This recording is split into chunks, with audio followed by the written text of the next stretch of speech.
Welcome to English in a Minute. The verb churn means to stir or mix something. It is especially used when talking about turning milk into butter. Churn out. Wow! Have you seen the new Frederica Fredericks film? Which one? I saw one a few months back. Oh, this one came out last week, and I would not suggest seeing it. Another one? She is always churning out new movies. To churn out means to produce a lot of something, sometimes very quickly and without much care.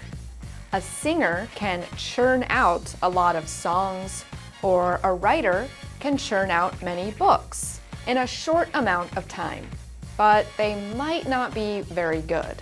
And that's English in a Minute.